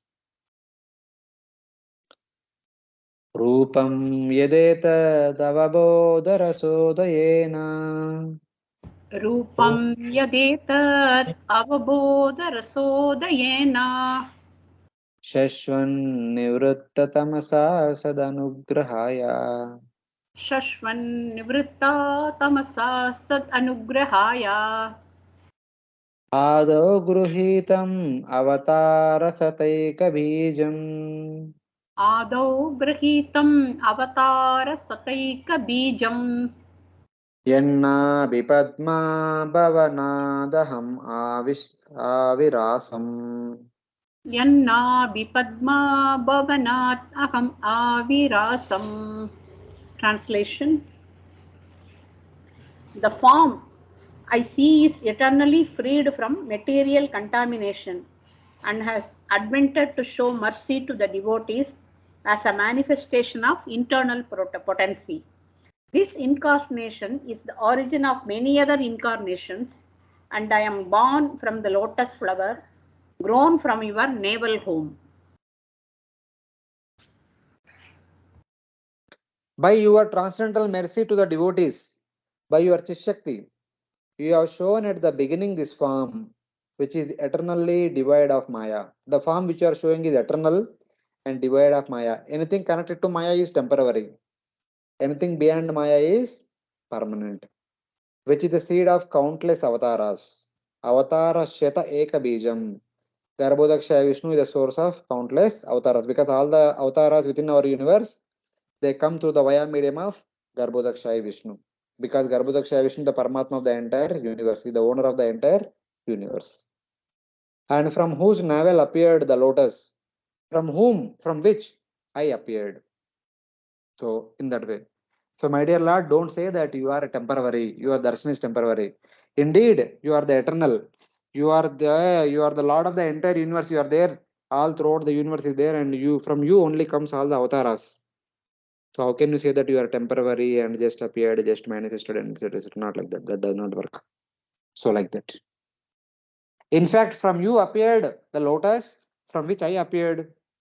How can you be temporary and like this? Because it is caused by the appearance of the Chit Shakti arising from your Swarupa, your form is eternally devoid of Maya. Because the form is eternal, the Lord did not accept this form at some time. So since you, my dear Lord, you are eternal, you cannot say that you have accepted this form just now, and you will only give, you will only be there for small time only, one muhurta, something like that. That cannot be said. Your manifestation is from Chit Shakti, which is eternal, and you are eternal. So in that way. The Lord did not accept this form at some time. Instead, the form is eternally available there, but it just appeared in order to give darshan to Brahmaji. Thus, Gruhita means that the form is brought before the devotee's vision. Till now, the Garbhodakashaya Vishnu was inside the water. Now he rose from the water and he was in front of Brahma's eyes. Some persons with material minds will say that this means that the Lord accepted material qualities. Others say that it means the form is accepted by the influence of the Chit Shakti. It is not like that. Neither the Lord has material form nor he accepted a form to give darshan to Brahma. It is already there. He just came above the water so that Brahma can see him. So that is the understanding. So then there is the Lord gives another objection. So how can you say that this form is the original form? This form is the source of all the avatar. This form is the source of the entire universe. This form is the source of lotus. This form is the source of you. All these things, how can you say? But many other philosophers say that Brahman is the source of everything. How can you say I am the source of everything? It is contradictory. Some say that the original form is Brahman without qualities, not Bhagavan with qualities. So in order to negate that argument of others who say that Brahman is the source of everything, Sarvam Brahma Sarvam Idam Kalo Brahma. So now Brahmaji says that Nata Paramparamaya Bhavata Swarupam नातः परं यद्भवतः स्वरूपम् Anandamatram Avikalpamaviddavarchaha आनन्दमात्रम् अविकल्पमविद्यवर्चः Pashyami Vishwasrujamekamaviswamatman पश्यामि विश्वसृजमेकमविश्वमात्मन् Bhutendriyatmakamadasta upashritosmi. भूतेन्द्रियात्मकमदस्थितोऽस्मि a form appear to present form of eternal bliss. Here, personified, there is no occasional change and no deterioration of internal potential. I surrender unto you because I am proud of my material body and senses. Your lordship is the cause of the cosmic manifestation, and yet you are untouched by matter.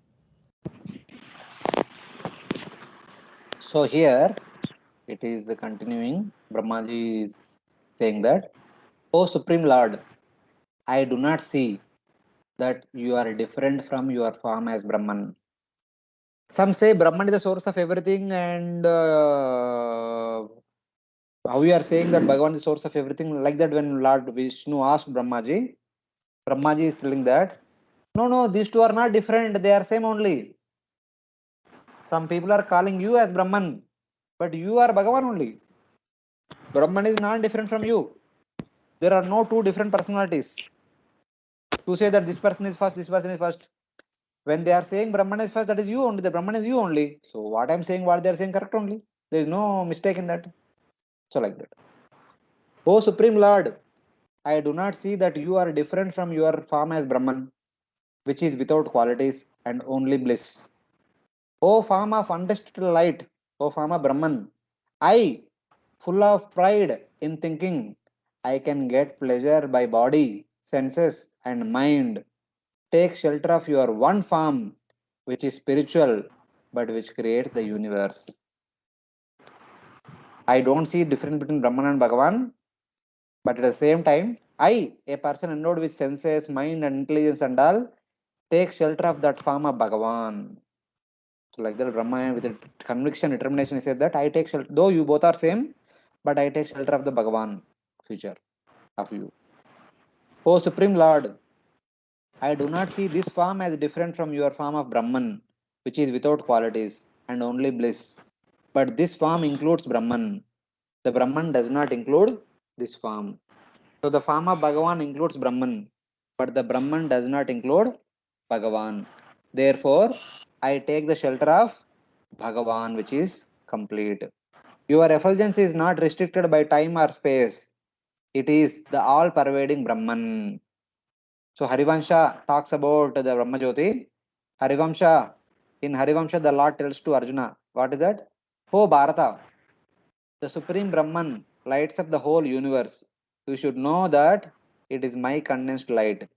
Brahman is my condensed light.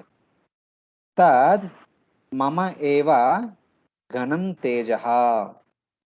That Brahman is nothing but mama eva ganam teja. My only condensed light is Brahman.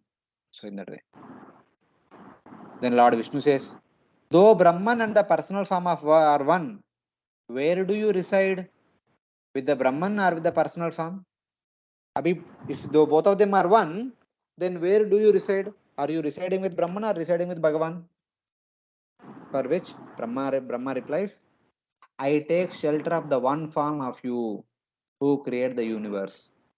I take shelter of Mahavishnu who creates the universe. And Mahavishnu's expansion, Garbhodaksha Vishnu, who furthers the creation of the universe. So like that. But you, Brahma, create the universe, but everyone knows that, everyone tells that you are the creator. So how can you say that Bhagavan is the creator? Then Brahma replies, you are also different from the universe. You are spiritual, whereas I am material, because I have pride that I can gain pleasure by body, senses, and mind. Here Brahma is telling that. So, my dear Lord, people don't know completely. People say that I am the creator. Okay, no problem. I am a creator, but within the universe. I am a creator within the universe. I create the bodies endowed with senses, mind, and the physical body, etc. Because my body is also like that. Because I have a material body, I can create material bodies. But you are different from us. You are situated outside the universe, and you create the universe. I may create small things within the universe, but you create the universe itself. So your creation, my creation are not same. Thus Brahma criticizes himself as a material being. I, being a material personality, I only create the material bodies, but you create the universes. You being the creator is unlimited. I being the creator is limited. So in that way, Brahma says. Prabhuji, I have a Yes, question. Mataji. Can I ask? Prabhuji, in the Yes, verse, Mataji. third verse, there Ananda Matram is there in the line. So, what does it denote, Ananda Matram in Brahman? Brahman is bliss only.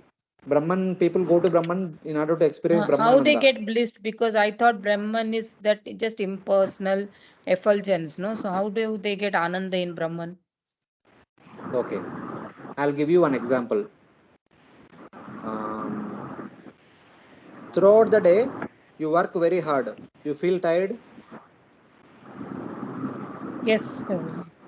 In the night time, when you go to sleep, if your entire night is completely disturbing, some dreams are there, the sleeplessness is there, some disturbances are there, sounds here and there are there. Do you feel happy in the morning when you get up? No. No. But if the whole night, if you have deep sleep, do you feel happy in the morning when you wake up? Yeah. So like that. When somebody enters, this is only example, not exactly like that, but some example. Okay. Entering into Brahman means One is completely freed from the three modes of material nature. Okay. There are no material pangs associated with the gross body, a subtle body. A person is self-realized, and after entering into Brahman, he can actually experience the bliss of himself being Atma and also being in the association of Brahman. So Brahman is not a dry place. Brahman is a place of bliss. It is a Sachidananda place.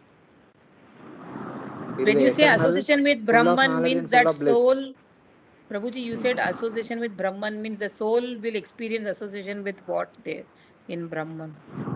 Okay, I'll give you another example. We hear about Ashtanga Yoga. Yes. People practice Yama, Niyama, Asana, Pranayama, Pratyahara, Dharana, Dhyana, Samadhi. And we say that he is in Samadhi, he is in trance. So what do you mean by somebody entering into Samadhi or trance?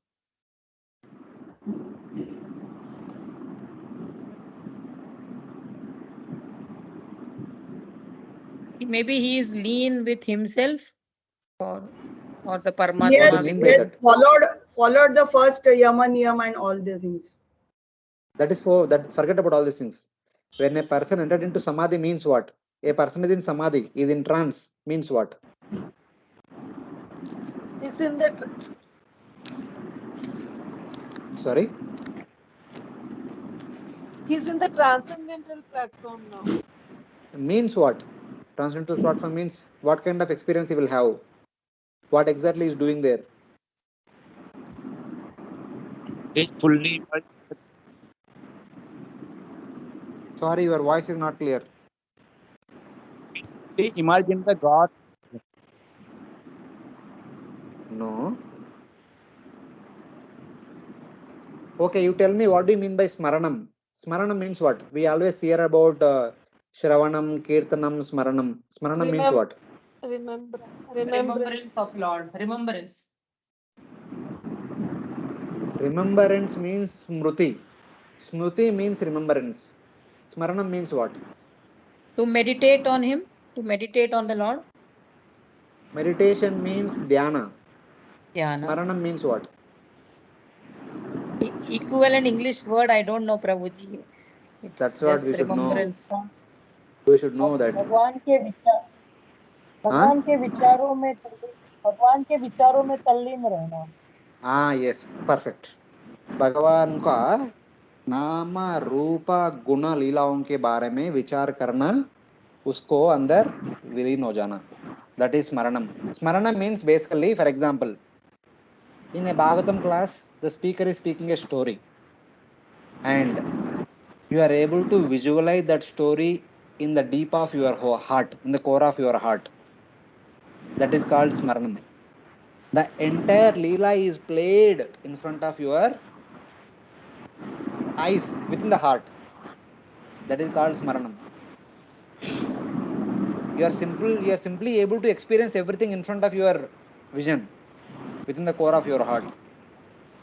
Whether it could be about Lord's Nama, Rupa, Gun, Leela. Especially we talk about Guna and Leela. Leela, basically Rupa and Leela, transcendental form and the personal pastimes of the Lord, etc. They are personally visible. That is called Smaranam, Leela Smaranam. Samadhi is also somewhat like that. In Samadhi, they are able to experience the Brahman within the core of their heart. So whatever Nama, Rupa, Gun, Leela about Brahman, they will be meditating upon that in Samadhi state. In that state, they will experience bliss. So like that is Brahmananda. Because for Brahman, there is no form, there are no qualities, there are no activities. So what is there? Only Ananda Matram. They are experiencing bliss just simply by meditating on that Brahman, which has no qualities and no activities, no form. So in that way. Prabhuji, that's what I was confused because we knew from your earlier lectures that the Brahman has no Rupa Guna, Leela or form or qualities. Then what are they meditating on? They are meditating upon that formless Brahman only. Okay. It is not like the meditations of somebody who meditate on light, who meditate on energy, are not like that. They know that. See, these people who are able to meditate on Brahman are like Brahmavadis. They actually have complete awareness of the Supreme Lord being in three features: Brahman, Paramatma, and Bhagavan. Okay? They know everything about the Bhagavan also, but somehow or other they developed a favoritism towards Brahman. And they want to be meditating on the Brahman aspect. Just like some of our devotees meditate upon Radha Gopinath, some meditate on Radha Shamsundar, some meditate on Radha Madan Mohan, some meditate upon Radha Madhav, and some meditate on Radha Kunja Bihari, and etc. Wherever devotees are there, Pune devotees, they for the rest of their deities, Bombay devotees, Radha Ras Bihari or Radha Gopinath or something like that. It all depends on where we are and with whom we are associating constantly, somewhere, something like that. So like that, these Brahmavadis were associating with Brahman from the beginning of their sadhana. So they will be able to meditate. So, I mean, it is very difficult for us to conceive how they are able to meditate. But they meditate because they were hearing about Brahman from the very beginning. They know what to meditate upon. Okay. Okay, Prabhuji, thank you so much. Also, Prabhuji, I think you had once mentioned that the Bhagavan feature of the Lord has the Sachit Anand, but the Brahman feature has only Anand factor. It does not have Sachit. Okay. Is Brahman eternal or not? It is eternal, Yes. Then Sat but the is eternal, emotion to which Sat. you experience in Brahman realization is only Anand. That Actually, is Prabhupada there. says Brahman who experience Sat feature, Paramatma Sat and Chit feature, Bhagavan Sat Yeah. Chit Ananda feature, all the three, like that Prabhupada explains many places. Yeah, that is what, you had mentioned once. That's what I am also trying to tell. Yeah, yes, it is there. It is not that other features are not there, but the portion, the proportion of the other features is less. So that is understanding. The And Bhagavad Ananda, the Bhagavad Ananda is unlimited in comparison to Brahmananda. So in Brahman feature, the Sat feature is about, we can say, 80%, and Chit feature 10%, and Ananda feature 10%. 80 plus 10 plus 10. But the devotees are able to experience the bliss even from the 10% bliss also. Not a problem. And Paramatma feature, Sat 10%, Chit 8%, and Ananda 10%.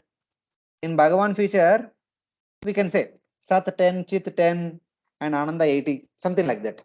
Some simple comparison I'm giving. So in one personality, in one feature, with the one aspect is more, like that I'm saying. So whatever Ananda is there in Brahman feature, that Ananda they are experiencing. But Bhagavad Ananda is in much more than Brahmananda. So like that you have to see.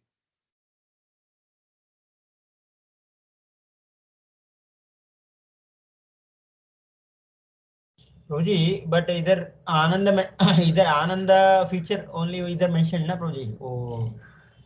It's okay, Prabhuji. Ananda is there everywhere. Ananda is there in Brahman also, in Paramatma also, in Bhagavan also. But Ananda in Bhagavan is more. That is fine. So Brahmavadis are happy with that Brahman, that small Ananda in the Brahman also. So what is the problem? Okay. So when it is said Ananda Matram, it is bliss only. Only that bliss aspect is highlighted here.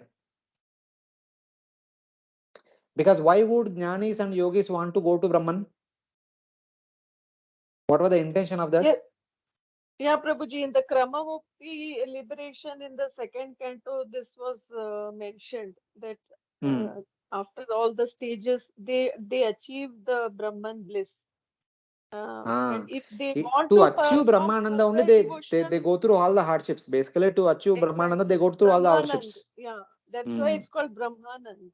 And if they want to do devotional service, then they go back, go to Bhagavan level, or See, but their main entering into aim is ruko, Brahmanand. wait. Entering into Brahman is also possible by bhakti only. It is not that without bhakti they can enter into Brahman. Course. There is direct service and indirect service. In Sahaja Mukti, those who entered there, they are happy doing indirect service. But in Vaikunta, the devotees are happy by doing direct service of the Lord.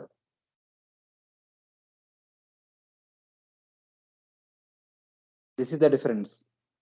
In Sahajya Mukti, Yeah, this is what I the meant devotees are when happy in doing the indirect service. yeah, this is what I meant that if they in the Brahmanand realization, if they further desire for a direct seva, then they are promoted to the other planets. That's what Yes, yes. was They further move on to Vaikuntha. Yes, that is true. yeah, that's what. Thank you. But basically, since there is no activity, they are simply in meditation. Just like the yogis are entering into samadhi state here, even in Brahman, after liberation, all the jivatmas are situated in samadhi state. And they continue to experience the Brahmananda within the core of their heart. Because there is no actual activity there. But in Vaikuntha, there are so many activities. They have the activities such as keeping Vaikuntha clean, plucking flowers, making garlands, preparing boga, fanning the Lord, preparing Julan for the Lord. By the way, next week, Balaram Jayanti, Julan Yatra are beginning to start. So they have multiple activities. Like in the temple, we have multiple activities, especially during the festival season. When festival comes, there are thousands of activities.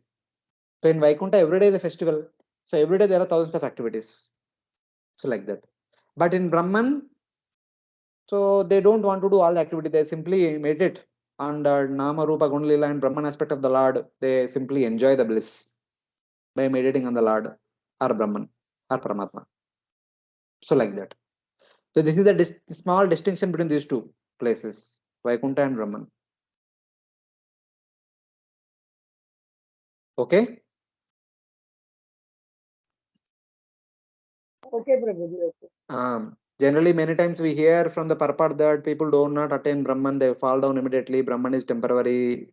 That is to dissuade us from desire to think about Brahman. That is one aspect of the rasa.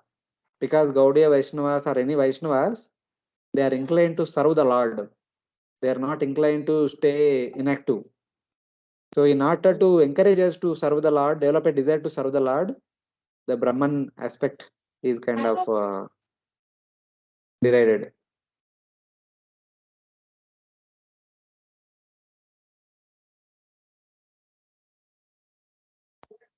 Okay. Okay, Prabhuji. Oh, the Brahman is below Vaikuntha planet, no? Yes, yes. Brahman is below Vaikuntha planet. So I gave you one example once. So we have 5 liberations. Anyone can state all the what are the 5 liberations?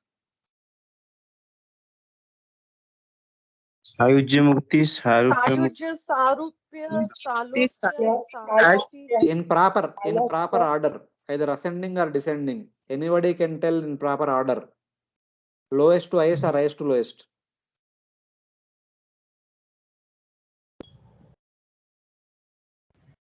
हरे कृष्णा बताइए. सारष्टी, सारूप्य, सामीप्य, सालोक्य, सायुज्य. So Sayujya the topmost or what? Lowest. Lowest one. Lowest Prabhuji. Lowest one. Then which is the second? Then which is the second one? Samipya. Samipya is the second one. Hare Krishna. कैसे second one? Sarshti. Salokya is the second one. Yeah, Salokya. Sarishti. The first one, from a far distant, it is Sayujya. Then there is Sarishti. Then there is Salokya. Then there is Samipya. Finally, there is Sarupya. Sarupya and Samipya are like the close proximity of the Lord. Matlab, those devotees who attain Sarupya and Samipya Mukti, they will live in the same palace of the Supreme Lord. They will live with the Lord only. They will become like the family member of the Lord. Or Hare in the close Krishna, proximity. Wait, let Yep. me complete. Okay. Samipya and Sarupya are like the close proximity. Devotees in the close proximity. And Sarishti and Salokya means the same abode. Like people who are living in the suburban. So Samipya and Sarupya means like those devotees who are living very close to the temple vicinity nearby. And Sarishti and Salokya is like the same people who are living in the suburban area, like Virar, Nalasopara, Kalyan. So all these like far distant places. And then Sayujya means the forest between Pune and Bombay. So those people who are in the close proximity of the temple means the Lord's abode. They have great chance of serving the Lord every now and then. Morning to evening, they are ready to serve. Especially those some of the tenants who are there within our temple compound. They are there always doing services, especially like that Mataji, Sharad Biharini Mataji. She was there in the campus only, and she was always there to serve the Lord and making garlands and other services. There was one more Mataji who was staying behind our temple in the RM Chal. So whenever there are no Matajis to cook boga for the Lord, she used to be called. She is always ready to come and prepare boga, etc., etc. And those devotees who were within the campus, they were there during the lockdown for 3 years. They were doing all the 6 boga preparations like that. So they are always ready to do some service because they are in the close proximity. Samipya and Sarupya. And also that brahmacharis who are living in the temple, they should be ready to do service, any service at any time. They can't say that I am busy, I'm some other thing like that. They should be eager to serve and they should be ready to serve always because they are in the vicinity in the temple only. And those devotees who are little far, they take some time. They'll not be able to do every service, but some services they'll do. And those devotees who are very far, like Kalyan, Virar, Nalasopara, temple only on Sundays, once in a week. Who are in between, they may come to temple once in a day, if possible, if required, but not for the entire day. They'll be able to do it something. But Nalasopara and Kalyan and all, they Diva and all, they'll come only once in a day, once in a week on Sundays, not every day. So like that, gradually reducing. And especially those who are in the forest in between Pune and Bombay, nobody knows that they are existing or not. So they are like they are outside the city. They are there, but no one knows that they are existing. And they coming to temple and doing service, it is very very very rare. They are happy there and they want to be meditating in the forest only. Yeah, yeah. We will hear Bhagavatam classes from YouTube, and difficult for us to come all the way to temple like that. That is Brahman. So something like that. Some example I'm giving to understand these 5 kinds of liberations. So direct, semi-direct, and indirect. So like that we can say. Okay.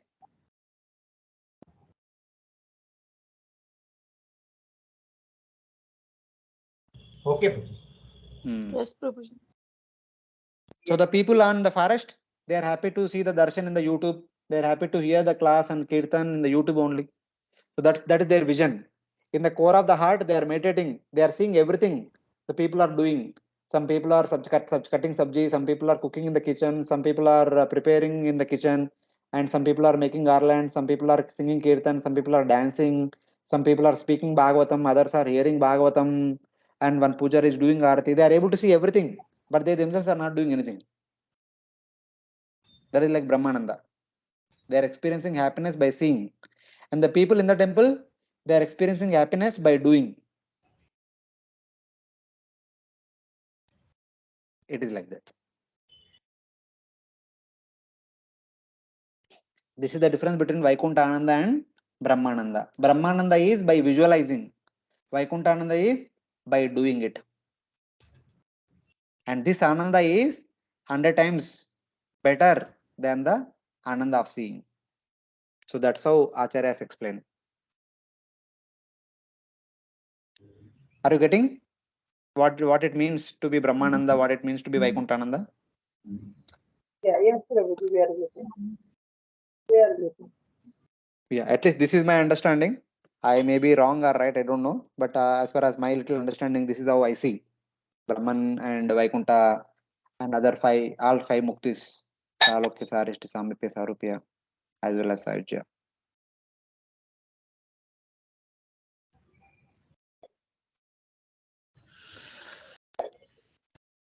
Okay, we'll continue. Yeah. We have a couple of minutes. At least we'll do up to verse number 5 today, because that's what I thought of, because verse number 5 is one important verse. So let us discuss that, and so that devotees can meet up on that. So just quickly, we'll do the 2 verses. Tadva idam bhuvana mangala mangalaya. Tadva Tadva idam Mangal bhuvana mangalaya. ध्याने स्मनो दर्शितता उपासकानाम्. Dhyane smanu darshitam ta upasakanam. तस्मै नमो भगवते नुदेम तुभ्यम्. Tasmai namo bhagavate nuvidhema tubhyam. यो न धृतो नरकबाग्भिर् असत्प्रसङ्गै. Yo nadruto naraka bhagbher asata prasange. I will only read the translation. You don't read. O Lord of the auspiciousness for the whole This present world. form of transcendental. Hare Krishna, you don't read. O Lord of the auspiciousness for the whole world. Bhuvana Mangalaya. This personal form is for the benefit of the entire world. So Brahman may be meant for the benefit of few people, but Bhagavan is meant for the benefit of one and all. And it was shown to me today. You are one of your worshipper by meditation upon your personality. Since I performed meditation upon you, by good fortune you have shown me your transcendental form, which is meant for the benefit of one and all unto me today. Therefore, I offer respects to that personal form. Let me only serve you in your personal form, who are not respected by those who will go to hell. The asuras who are on the path to hell do not respect Bhagavan, proclaiming that your personal form is false. The asura says that Bhagavan, kya what Bhagavan, kuch nahi. Call the Bhagavan, I'll kill him. Like that they say. They are on the way to hell. They may not accept your personal form, but I, being a servant of your lotus feet, completely accept your personal form and I made it upon you. As a result of that, you have shown me that personal form today. It's like that. You are auspicious for the whole world. The materialists do not respect the form that you show for giving auspiciousness to us. I offer respects to you, my dear Lord, not once, again and again. Then Lord asks, why do you not take shelter of the impersonal Brahman? Why are you taking shelter of Bhagavan? Why not Brahman? Then Brahma says, the form with qualities is for giving benefit of Dharvartha, Kama and Moksha to the people of the 14 planetary systems. So the form of Bhagavan is meant for the benefit of everyone all over the 14 planetary systems. Primarily, they may asking for Dharmartha, Kama, Moksha. The Bhagavan is ready to give them Dharmartha, Kama, Moksha. Always ready to give them. Worship of the personal form produces these benefits. Yes. Doing otherwise is useless. By not worshipping the personal form of the Supreme Lord, one does not obtain the fulfillment of Dharmartha, Kama, Moksha. Even for accomplishing Dharmartha, Kama, Moksha, one should worship Bhagavan, not Brahman. Worship of the impersonal form will not give the results of Dharmartha, Kama, Moksha. Then what to speak of anything else? So like that. That personal form was revealed to me in my meditation. I did not see the impersonal Brahman. Therefore, the personal form is much more merciful. I did not see the impersonal form. That's why it is not merciful. I saw the personal form.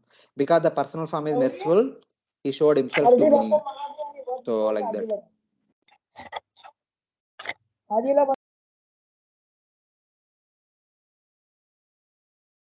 So I thus offer respects to you, the personal form, a notion of spiritual qualities. Let me serve your personal form. What service can I do for you, my dear Lord? Please tell me. Please instruct me. I want to serve you. Then Lord says, but some persons say that this form is not full of eternity, knowledge, and bliss, but material, and they do not, and hence they do not respect it. Then Brahma says, it is not respected by those people who are on the way to hell, Naraka Bhagbai, and who indulge in thinking that this form is false, or by those who associate with materialists. The materialistic people the atheistic people who say that there is no Bhagavan, even the Bhagavan is there, but his form is temporary like you and me. Such kind of people are on the way to hell. I do not worry about the claims of that kind of people. I am convinced your form is Sachidananda, it is meant for the benefit of everyone. You appear to me for my benefit. I am completely surrender unto your personal form. Like that Brahma says. Then Lords, then it continues that the worshippers of the impersonal Brahman are described as jnanis in the scriptures. The worshippers of the person form are described as devotees. Among the two types of people, the devotees are successful and very dear to the Lord. That is explained in the next two verses. The next two verses talks about the devotees and jnanis. The verse number 5 talks about the devotees. Verse number 6 talks about jnanis. The devotees are superior and the jnanis are inferior. So let us discuss briefly this verse today and we'll stop our class. Etu twadīya charanam bhujakoshagandham ये तु त्वदीयचरणाम्बुजकोशगन्धम् jigranti karna vivarai shrutivātanītam जिग्रन्ति कर्णविवरैः श्रुतिवातनीतम् Bhaktya grihita charana paraya cha tesham भक्त्या गृहीतचरणा परया सदेशाम् Napaishi nata hrudayam buruha swapumsham. नापैसि नाता हृदयाम्बुरुहत्स्वपुंसाम्. Translation.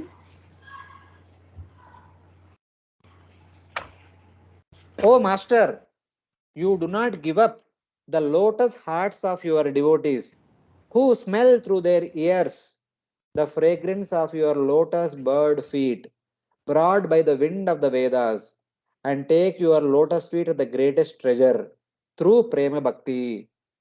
Here one example is given. When you are walking by in the garland, in the garden, in the flower garden, the fragrance of the flowers carried by the wind enters into our nostril and we become completely satisfied. And completely we experience the fragrance of the flowers from the garland, from the garden. Similarly, the great devotees who take shelter of a guru, a pure devotee, when the guru speaks Krishna Katha, in that Krishna Katha, they read the description of the beauty of Lord's lotus feet. So, when the pure devotees utter Krishna Katha, so the description of Lord's lotus feet is carried by the sound vibration when it enters into the ears of those devotees. So, it is said that they actually smell the fragrance of Lord's lotus feet.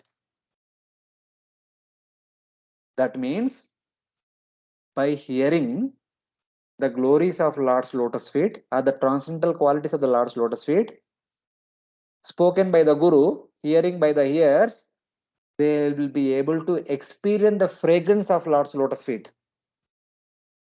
This is what happens. So like that.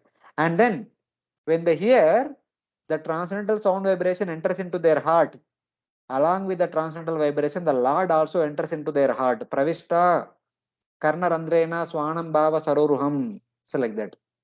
The Lord also enters along with the transcendental vibration into the heart of those devotees, and Lord never leaves their hearts. He remains there. This is the glory of Bhakti. That's how that the greatness of Bhakti is glorified in this verse in comparison to Grajnana, which will be talked in the next verse. The devotee smell through the ears the fragrance of your lotus feet, brought by the wind of the Vedas. The wind of the Vedas means the essence of the Vedas spoken by the Guru, or the hearing process. Shruti. Shruti means either hearing process or Shruti means the Vedas spoken by the Guru. And accept your feet at the final goal of human endeavor with the highest devotion, that is, by the practice of Prema Bhakti. Like bees eager for the fragrance of your feet. Of course, currently we are also hearing Krishna Katha, but we don't experience the fragrance of Lord's lotus feet. But Prema Bhaktas do experience. Because their hearts are pure, they'll be able to experience the fragrance of Lord's lotus feet by hearing Krishna Katha. It is like that. Just as they do not give up their greed for your lotus feet, you also do not give up them, being greedy for their lotus hearts, filled with sweet prema. Mutually bring each other under control. The prema bhaktas keep the Lord captive under their heart. The Lord is bound himself within the heart of such prema bhaktas. This is the glory of prema bhakti. The prema bhaktas bind the devotee in the core of their heart. So finally, all these adhikamas, the Purushottam adhikamas, every day evening in the temple we are reciting this Chorashtakam. In one of the verses, so our the writer is telling that Bilomangal Tagore is telling that so you have taken away everything from me. Since you have taken everything from me, I have bound you within my heart from Prema Pash.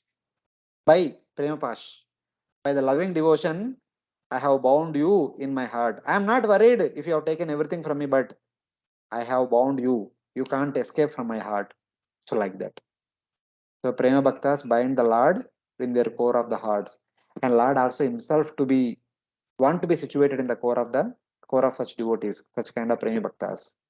This is the glory of Bhakti. Both of them come under the control of each other. Hare Krishna. So we'll stop here and we'll continue next week from text number 6 onwards.